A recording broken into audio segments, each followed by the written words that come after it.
The first thing I felt when I walked in wasn't shock. It was rejection. The air shifted the moment I stepped through the doorway, like my presence had disrupted a scene that wasn't meant for me.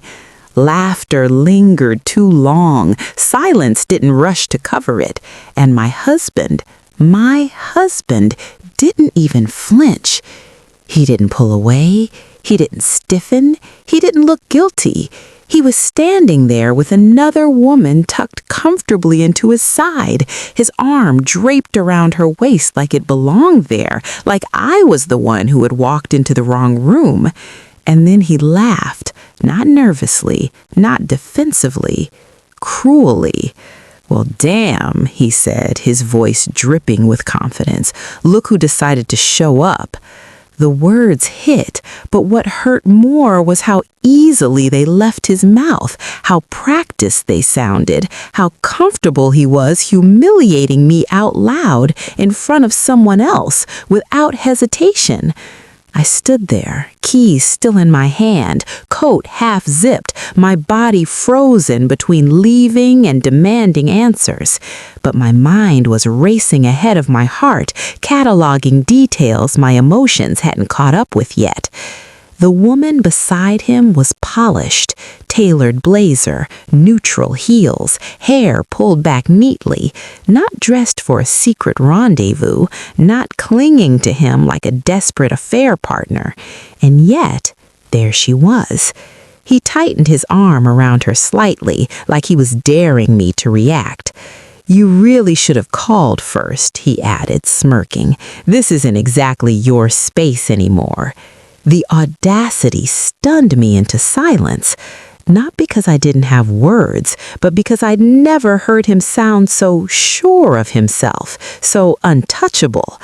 I felt my chest heat with 1,000 things I could say, 1,000 ways I could rip the smugness off his face.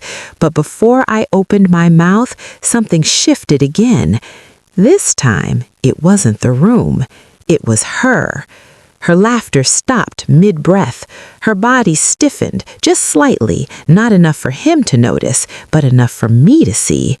Her eyes flicked to me, then back to him, then down to his hand still resting possessively on her waist. He kept talking. "She's always been dramatic," he said to her, waving a dismissive hand in my direction. "You get used to it, always showing up where she's not wanted." He chuckled again, expecting her to join in. She didn't. Her fingers loosened against his arm. Slowly, deliberately, she stepped out from his hold. He frowned, confused. "Hey, what's wrong?" She turned to face him fully now, her expression no longer amused, no longer soft. It was professional, measured, controlled. The kind of face people wear when they're mentally taking notes. "This encounter," she said evenly, "is inappropriate." He laughed again, but it sounded forced this time. "Relax, it's just my wife, or, well, technically, I'm aware of who she is, and I'm also aware of who you are."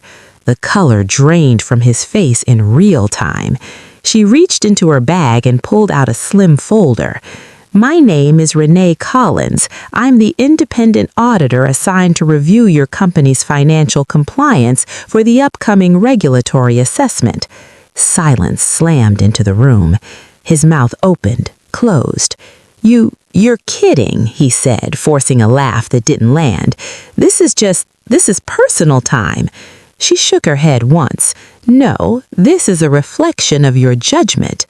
I watched him unravel without touching him, watched confidence collapse into panic. "This behavior, along with your comments and lack of discretion, will be documented in full." His eyes flicked to me now, sharp, terrified, pleading. I said nothing because I didn't need to. He had done all the damage himself.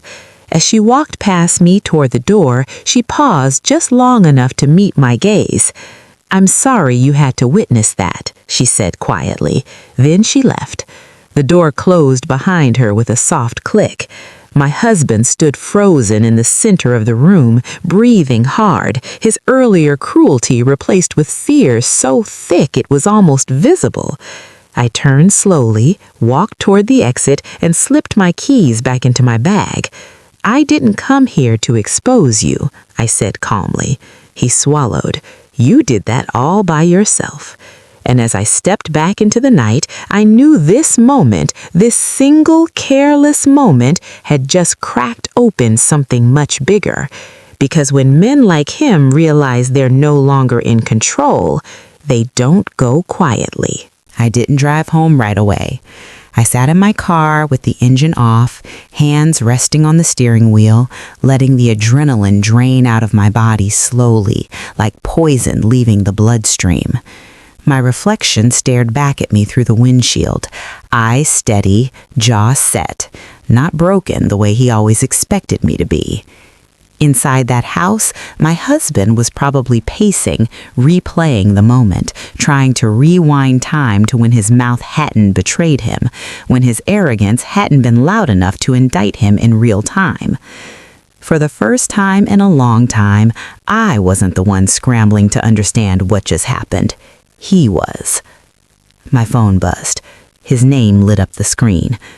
I didn't answer. I already knew what he would say. I'd heard every version of it before. "You misunderstood. It wasn't what it looked like. You're overreacting." Men like him always reached for the same script when the room turned against them. The phone buzzed again, then stopped. I drove home in silence, the streetlights blurring past like witnesses who'd seen too much to forget. When I pulled into the driveway, I noticed something I hadn't earlier. His car wasn't there. Good. I went inside, kicked off my shoes, and poured myself a glass of water. My hands didn't shake, my chest didn't ache. I felt alert, like a part of me that had been asleep finally opened its eyes. I sat at the kitchen table and let the memory replay. Not his insults, not his laughter, but hers. The way her posture changed, the way her voice never rose, the way power shifted without a single threat being made. That wasn't luck. That was consequence. 2 days passed without a word from him. No calls, no texts, no apologies wrapped in excuses. On the 3rd day, an email arrived. Subject line, "We need to talk." I opened it without emotion. What happened the other night was blown out of proportion. Renee misunderstood the context. I'm handling it, but we need to be aligned. This affects both of us. Aligned. I almost laughed. He still thought I was part of the cleanup crew. That night, he came home late. He didn't announce himself, didn't slam doors. He moved carefully, like a man afraid the walls might be listening. I was on the couch when he finally spoke. "You didn't have to embarrass me," he said quietly. I turned my head, studying him the way Renee had studied him, without emotion, without attachment. "You didn't say a word," I replied. "That woman, she saw you," I said evenly. "That's not embarrassment, that's exposure." His jaw tightened. "You're enjoying this." "No," I said, "I'm noticing it." He scoffed. "You think one auditor can bring me down?" I didn't answer, because I'd already seen the emails start to trickle in, requests for documentation, clarifications, follow-ups labeled urgent. He didn't know I'd seen them yet. He didn't know that Renee Collins wasn't known for surface-level reviews, that her last audit had unraveled a company twice his size, that her reputation wasn't loud, but it was lethal. He stood there waiting for me to react, to yell, to accuse, to cry. When none of it came, something in his eyes flickered. "Say something," he snapped. I stood up slowly. "You laughed at me," I said calmly. "You insulted me. You dismissed me like I was invisible." He shrugged. So, I continued calmly, "I learned something." He frowned. "What?" "That men who feel untouchable are always standing on the thinnest ice." His phone buzzed on the counter between us. He looked down. I watched his face change as he read whatever was on that screen. Color drained, breath shortened, confidence folded inward. He looked up at me, searching for something, fear maybe, regret. What he found instead was distance. "She's requesting a deeper review," he said quietly. "Expanded scope." I nodded once, and in that moment I understood something with crystal clarity. I didn't need to fight him. I didn't need to expose him. I didn't need to warn anyone. All I had to do was step aside. Because when a man reveals himself to the wrong witness, the fall doesn't come from the outside. It comes from underneath. And whatever Renee Collins was about to uncover, he wasn't ready for it. The house felt different after that. Not quieter. He was still there, still breathing, still pacing, but thinner somehow, like the walls had lost their ability to protect him, like every corner had learned how to listen. He started watching his words. That alone told me everything. Men like my husband didn't soften overnight. They didn't suddenly become cautious unless something had rattled them deep enough to reach their bones. His arrogance hadn't disappeared, it had gone underground. And underground was where the real damage happened. The next morning, I woke up to the sound of his laptop opening at the kitchen table. He'd never been an early riser. Now he was up before sunrise, coffee untouched, eyes glued to his screen like it might confess something if he stared long enough. I moved quietly, staying just out of sight. Emails filled the air, soft notification pings he pretended not to notice. He clicked fast, closed tabs faster. When he stood up and realized I was watching, he flinched. "Morning," I said.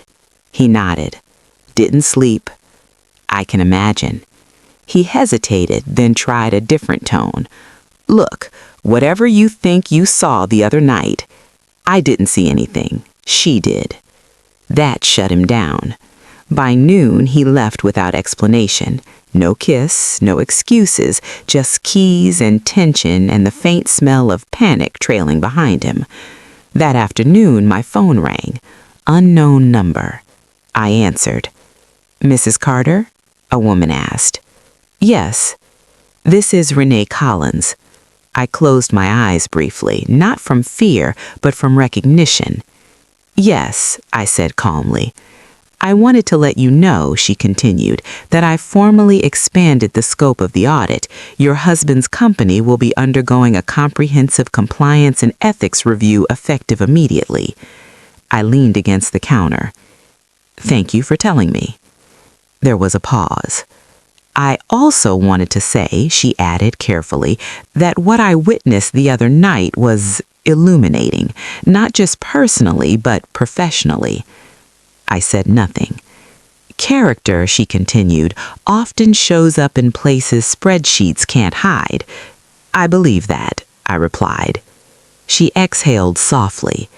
"If you're contacted or pressured in any way, document it. And please understand, this process tends to agitate people who aren't used to scrutiny." After we hung up, I stood there for a long moment. Agitate. That word settled in my chest, because when men like my husband were agitated, they didn't reflect, they reacted. That evening, he came home late again. This time, his tie was gone, his sleeves were rolled up, his smile forced. "Renee's overstepping," he said casually, pouring himself a drink. "She's making this personal." "Is she?" I asked. "She doesn't like me," he snapped. "That's obvious." I watched the ice clink in his glass. "She doesn't know you. She met you." He slammed the glass down. "You think you're clever, standing there acting calm like you're above it all." I met his eyes. "I am calm." "You think this ends well for you? Audits don't just hurt companies, they hurt families." There it was, the warning disguised as concern. I stepped closer, voice low. "Are you threatening me?" His jaw tightened. I'm reminding you where your loyalty should be." I laughed softly. "That's the thing. Loyalty isn't automatic. It's earned." For the first time, I saw fear flash across his face, raw and unfiltered, because he finally understood something he should have known all along. I wasn't scared anymore, and people who aren't scared are dangerous. Later that night, as he slept restlessly beside me, his phone buzzed on the nightstand. Once, twice, 3 times. I didn't touch it, but I saw the subject line light up the screen. "Notice of irregularities identified." I lay back, staring at the ceiling, my heart steady, because now the process had a momentum of its own. And when systems start asking questions, they don't stop just because someone begs them to. They dig. And I had a feeling that whatever they were about to find was only the beginning.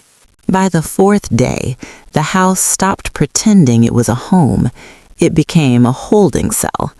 My husband moved through it like a man afraid of leaving fingerprints. He wiped counters that were already clean, locked his laptop every time he stood up, took calls outside, pacing the driveway like the concrete might swallow his secrets if he talked fast enough. He didn't look at me the way he used to, not with ownership, not with dismissal, with calculation, and that was new. The first official letter arrived that afternoon, thick envelope, certified mail. He signed for it with a forced smile, then stood in the doorway staring at it like it might bite. "What is it?" I asked, not looking up from my book. He hesitated. Too long. "Routine," he said. "Just documentation requests." I finally met his eyes. "Then why are your hands shaking?" He laughed, sharp and humorless. "You're imagining things." But when he tore the envelope open, I watched the color drain from his face line by line. Expanded review, third-party verification, historical data access. The words didn't shout, they sentenced. That night he didn't drink, didn't sleep, didn't touch me. At 2:14 a.m., his phone buzzed again. This time he answered. I heard his voice from the hallway, low, urgent, stripped of confidence. No, that account was closed years ago. I already explained that. You said that wouldn't be flagged. Silence. Then, what do you mean you can't fix it? I lay there, eyes open, listening to the truth finally catch up with him. In the morning, I received an email of my own from Human Resources. As the spouse of a senior executive, you may be contacted during the compliance review. Your cooperation may be requested. I read it twice. They weren't warning me, they were inviting me. At breakfast, he tried a new tactic. You know audits are stressful, he said softly, buttering toast he didn't eat. I sipped my coffee. Do they? Yes, he replied quickly, and sometimes those mistakes get misunderstood. I tilted my head. Is that what you're worried about? He hesitated. Too long. I'm worried about us. There it was. Not love, damage control. I've always protected this family, provided, led. I set my mug down carefully. You embarrassed me in my own house. You let that woman disrespect me. I laughed once quietly. She didn't disrespect you. She documented you. He stood up abruptly. You think this is funny? No, I replied. I think it's accurate. His eyes darkened. You need to remember who you're married to. I stood too, meeting him eye to eye. And you need to remember who you married. That afternoon, Renee Collins called again. Her voice was calm, controlled. We've identified discrepancies that warrant immediate escalation. This is no longer a routine audit. I closed my eyes. Thank you for letting me know. There may be interviews, including spouses. I understand. After we hung up, I went for a walk, needed air, needed space from the tension curling through the walls. When I returned, his car was gone. So was his laptop. and on the kitchen counter, sitting where my coffee mug had been that morning, was a single piece of paper, a handwritten note. "We need to be on the same side. Don't make this harder than it has to be." I stared at it for a long time, because that wasn't a request. It was a warning. And as I folded the note and slipped it into my pocket, one truth settled heavy and certain in my chest. He wasn't afraid of losing his job anymore. He was afraid of what I might say. And that meant the next move wouldn't come from the auditors. It would come from him. The moment I realized he was afraid of me, not of the audit, not of the company, but of my voice, something inside me settled. Fear had changed hands. I didn't confront him about the note. I didn't text. I didn't call. I let it sit in my pocket like proof I didn't need to explain. Silence, I was learning, had weight, and he felt it.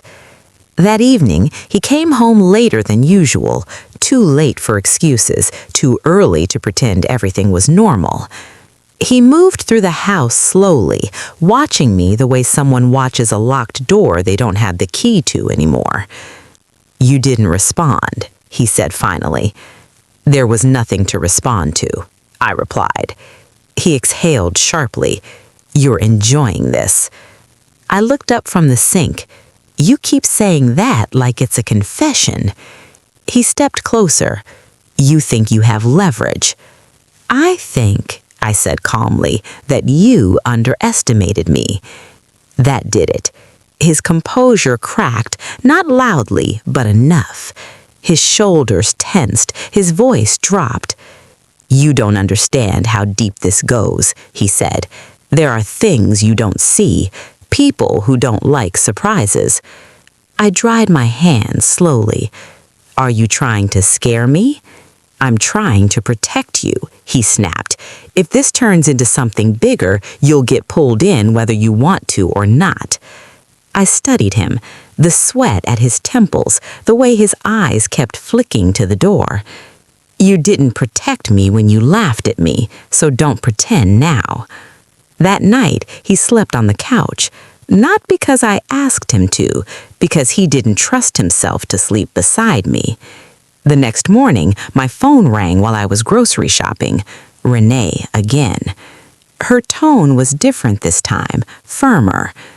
"We uncovered irregularities tied to personal conduct and misuse of company resources," she said. "Some of it overlaps with household finances." My grip tightened on the cart. "What does that mean?" "It means," she said carefully, "that your name may appear in records you didn't authorize." I closed my eyes. "And what should I do?" "Nothing, yet, but I want you prepared and I want you safe." Safe. When I got home, the house was empty again, but this time something else was missing.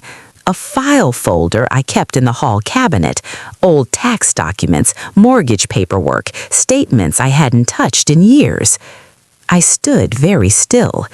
He hadn't taken clothes, he hadn't taken toiletries, he'd taken information. My phone buzzed, a text from him. "We need to talk, tonight, somewhere neutral." I stared at the screen, my heartbeat slow and deliberate. Because now I understood. The audit hadn't just exposed his arrogance, it had exposed his desperation. And desperate men don't ask to meet unless they believe they can still control the outcome. I typed one word, "Where?" The reply came instantly, "You'll see." I set my phone down, because whatever he thought he was planning, he'd already made one fatal mistake. He assumed I would walk into that meeting unprepared, and as I reached for my coat, one thought anchored me completely. This wasn't about saving his career anymore. It was about whether he was willing to drag me down with him, and I was done being collateral. I didn't tell him yes. I didn't tell him no. I let the silence answer for me. Then I prepared. I called Renee first, not to report him, not to ask permission, to document. I told her about the missing folder, the note, the text message asking to meet somewhere neutral. She didn't interrupt. When I finished, she said one sentence that told me everything I needed to know. That confirms intent. Intent to what? I asked. To manage risk, she replied. And when people manage risk this way, it's rarely clean. I took a breath.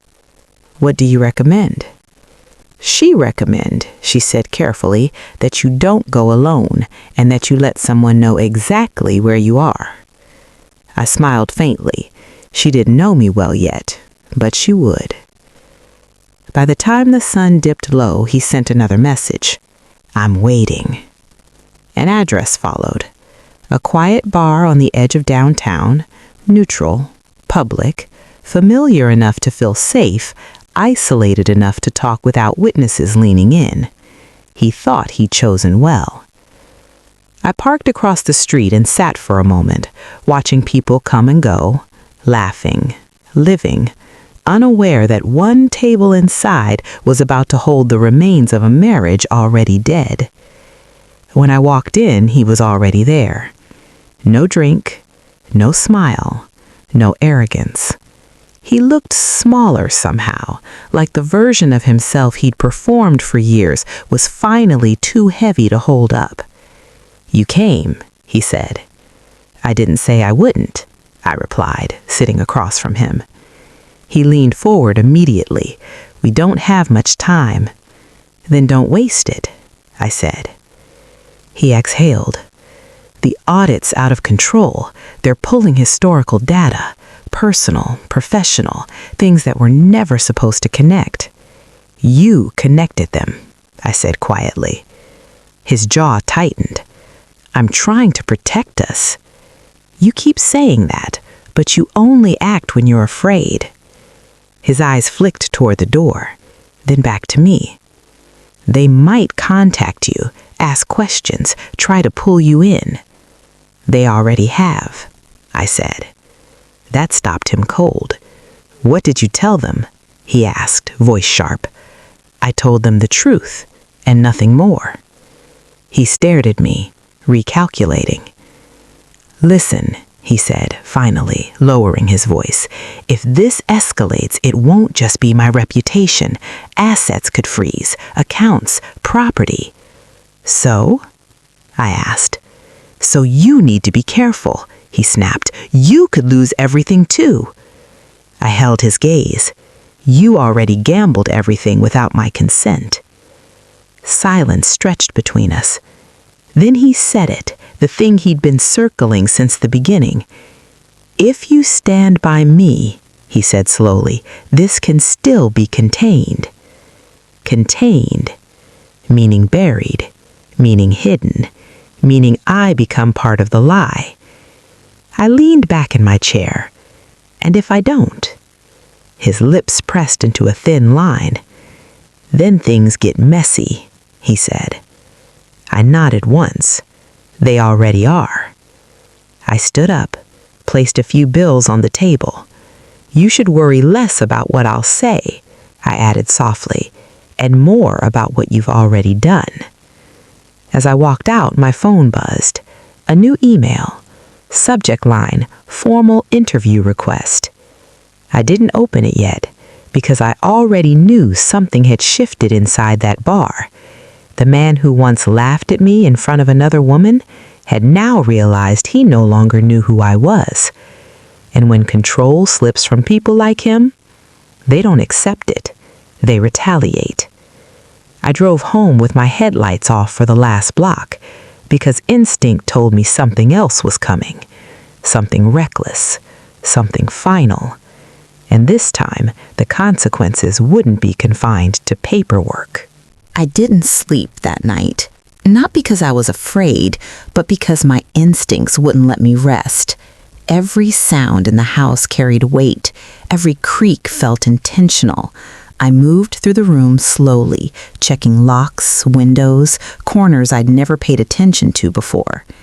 At 3:27 a.m., my phone buzzed. Unknown number. One text. We need to fix this. Now. I stared at the screen, heart steady. He'd said tonight was urgent. Now it was now. That wasn't negotiation. That was panic. I didn't respond. Instead, I forwarded the message to Renee and to a close friend who knew everything, someone who had promised quietly that if I ever sent a certain word, they'd show up without questions. Then I sat at the kitchen table and waited. At 4:11 a.m., headlights swept across the living room wall. My chest tightened, not with fear, but confirmation. I didn't move. The front door didn't open. Instead, there was a knock. Soft, controlled, measured, the kind of knock meant to feel reasonable. I stood, walked to the door, and spoke without opening it. "What do you want?" His voice came through the wood, strained. "We need to talk. We already did. This is different," he said. "Please." I closed my eyes briefly. "Leave," I said. Silence. Then anger slipped through the cracks. "You think you're untouchable now?" he snapped. "You think they care about you?" I stepped closer to the door, voice low and clear. "They care about facts." Another pause. Then his tone changed again, calculated. "If you cooperate with them," he said slowly, "you'll regret it." There it was, the threat he'd been dancing around for days. I unlocked the door, but didn't open it. "I'm recording this," I said. His breath caught. "Go home," I continued. "This is your last warning." For a moment, I thought he might push it. I thought he might knock again. Instead, his footsteps retreated. The car pulled away fast. Too fast. My phone rang immediately. Renee. "He just made a mistake. Did he come to your house?" "Yes." "Good," she replied, "because now it's documented." I exhaled slowly, sitting back down. Tomorrow, everything changes. After the call, I walked through the house once more. That's when I noticed it. The hall cabinet, the one he'd taken the folder from. It was open again, empty, but something else was inside now. A flash drive, black, unlabeled, placed carefully, like an offering or a warning. I picked it up, my pulse finally quickening, because whatever he'd taken before, he'd decided to replace it with something else, and I knew, without plugging it in, this wasn't protection, it was leverage, and whatever was on that drive was meant to scare me into silence. But I had a feeling it was about to do the exact opposite. I didn't plug the flash drive in right away. I held it between my fingers, weighing it like it might hum if I listened closely enough. Objects carried intention. This one was heavy with it. He hadn't left it by accident. He'd wanted me to find it alone. That told me two things. Whatever was on it was meant for me, and he believed it would frighten me more than his threats had. I didn't give him that satisfaction. Instead, I wrapped it in a napkin, slid it into my coat pocket, and drove to Renee's office before sunrise. The city was still half asleep, streetlights blinking like tired eyes. I parked in the underground garage and waited until security let me in. Renee didn't ask questions when I handed it to her. She studied it once, then looked up at me. "You didn't open it?" "No." "Good," she said. "That keeps the chain clean." She passed it to a technician who logged it, sealed it, and disappeared behind a glass door. Only then did she sit across from me. "Whatever he put on that drive," she said calmly, "he wanted you to feel isolated with it. That's not how we do this." I nodded, my shoulders finally loosening. An hour later, she returned. Her expression had changed. Not shocked, focused. "It's financial," she said. "Records, audio, screenshots, proof of activity he thought was buried." My pulse quickened. "Is it bad?" She gave a small, controlled smile. "It's thorough." She slid a legal pad toward me. On it were names, dates, arrows connecting accounts I didn't recognize. He didn't give this to protect you, she continued. He gave it to scare you into silence by showing you how deep it goes. And did it? I asked. She shook her head. It did the opposite. That afternoon, I received another email, this one formal, unmistakable. Subject, Notice of Suspension, Pending Investigation. It wasn't addressed to me, but it was copied. He called immediately. I let it ring. Then again. Then a text. You had no right. I stared at the words, unmoved. Right. He still believed this was about permission. By evening, the news spread quietly through his company. No announcement, no spectacle, just the sudden absence of his authority. Meetings rescheduled, access revoked, assistants reassigned. Control evaporates quickly when it's exposed to daylight. He showed up again that night. This time he didn't knock. He stood across the street, pacing, phone in hand, eyes fixed on the house like he was daring it to respond. I didn't turn on the lights. I watched from the dark, because I finally understood something that made me calm in a way fear never could. He was unraveling, and men who unravel don't escalate because they're powerful. They escalate because they're losing. When my phone buzzed again, I didn't answer. I sent one message instead. Do not contact me again. All communication goes through counsel. 3 dots appeared. Disappeared. Then nothing. I slept that night, for the first time in days, deep and uninterrupted, because the truth had moved beyond me now. It had teeth, and wherever this ended, it wouldn't end with his voice being the loudest in the room. By morning, his name was already being spoken in past tense. Not publicly, not yet, but inside the quiet corridors where reputations live and die, his authority had thinned to a rumor. Emails went unanswered, calendars shifted, meetings that once waited for him no longer did. I felt it before I saw it. The house was lighter. Not because he was gone, but because the tension he dragged behind him had finally detached, like a storm cloud realizing it no longer had ground to threaten. Renee called mid-morning. The audit has officially escalated to a compliance investigation, she said. Multiple departments are involved now. He's been advised not to contact you. I smiled faintly. He already did. Of course he did, she replied. That will be addressed. After we hung up, I sat with my coffee untouched, staring out the window. For the first time, I wasn't bracing for impact. I wasn't rehearsing defenses. I wasn't preparing to absorb another blow. I was watching consequences move without me pushing them. That afternoon, a courier arrived with a sealed envelope addressed to him. I didn't open it. I didn't have to. I recognized the return address, his firm. I left it on the counter exactly where he'd left his note days earlier. When he finally came by that evening to collect clothes, documents, whatever dignity he thought he still owned, he froze when he saw it. He didn't pick it up. He didn't need to. You set me up, he said quietly. I leaned against the doorway, arms crossed, not defensive, just done. No, I replied. I stepped out of your way. He laughed bitterly. You think this makes you innocent. I know it does, I said. His jaw clenched. They're tearing everything apart. They should, I replied. You built it on arrogance. He looked at me then, not with anger, not with contempt, but something closer to disbelief. You really don't care anymore. I shook my head slowly. I care, just not about saving you. He reached for the envelope at last, tore it open with shaking hands, scanned the contents.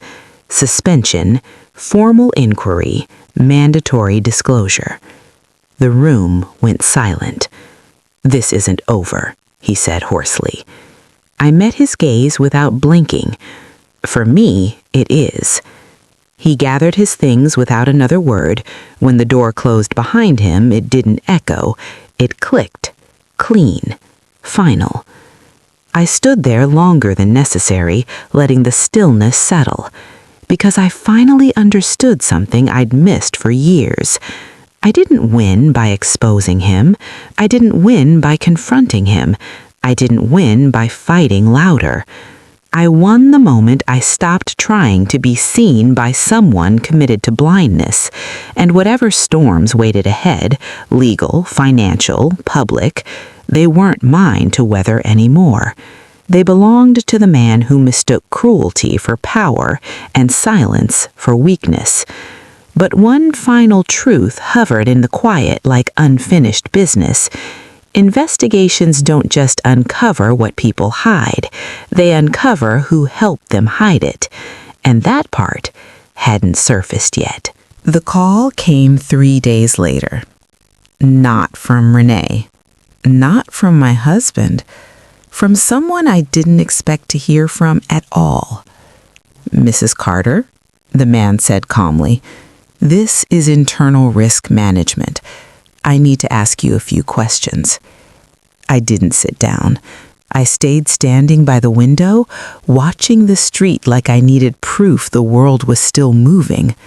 About what? I asked. About who knew, he replied, and who helped. There it was, the other shoe. They came the next morning. 2 of them. Suits without arrogance, clipboards without judgment. They didn't accuse, they didn't comfort. They listened. I told them what I'd seen, what I'd heard, what I'd documented, and what I hadn't. I told them about the woman in his arms, about the laughter, about the flash drive, about the note that wasn't a request. And then I told them something else, something I hadn't said out loud yet. He wasn't careful because he didn't believe consequences applied to him, but someone taught him that. The room went quiet. Who? One of them asked. I named the person I'd avoided naming until now, his mentor, his sponsor, the executive who vouched for him every time something didn't look right, the man who taught him to look confident while crossing lines. I watched them write it down, slowly, carefully. That evening, I received a text from an unfamiliar number. You didn't have to drag others into this. I stared at it for a long time. Then I deleted it, because that wasn't a warning, it was confirmation. The next week unfolded quietly but heavily. Another suspension, another resignation, another leave of absence that fooled no one. Names fell out of conversations like loose teeth. My husband stopped contacting me altogether, not because he found peace, because he found reality. I packed a box of my own things, not to leave, but to reclaim. Documents, jewelry, photos I'd once kept because I thought they mattered to him. They didn't, but they mattered to me. On Friday afternoon, Renee called one last time. They're done tracing, she said. The picture is clear now. And? I asked. And you're officially separated from all liability. I exhaled. What about him? There was a pause. He'll be busy for a very long time. That night, I poured myself a glass of wine and sat on the porch as the sky darkened. No celebration, no triumph, just space. Because revenge wasn't what this turned into. It became something cleaner. Truth. And truth has a way of dismantling entire structures without ever raising its voice. Still, one thought stayed with me as the night settled in. Men like him don't fear exposure, they fear being forgotten. And I had a feeling that wasn't going to happen. The silence after everything settled was louder than the chaos had been. No calls, no texts, no surprise appearances, just absence. It took me a few days to realize how deeply I'd been trained to brace for impact. My body kept waiting for something to explode, for a confrontation, a twist, a reversal. But mornings came and went, nights passed quietly, and nothing chased me. That was when the grief arrived. Not for him, for myself. For the years I'd spent shrinking reactions, editing words, absorbing disrespect so smoothly I almost mistook it for strength. I told myself I was being patient, supportive, loyal. What I'd really been was convenient. One afternoon, while sorting through the last of the paperwork, I found an old photo tucked into a folder. It was from early in our marriage, me smiling wide, eyes bright, leaning toward him as if the future was something we'd built together. I didn't cry. I nodded, because that woman had done the best she could with what she knew, and now it was my turn to do better. A week later, the official notice arrived. Not dramatic, not cruel, just final. Termination for cause, benefits revoked, legal proceedings pending. I folded the letter neatly and placed it back in the envelope.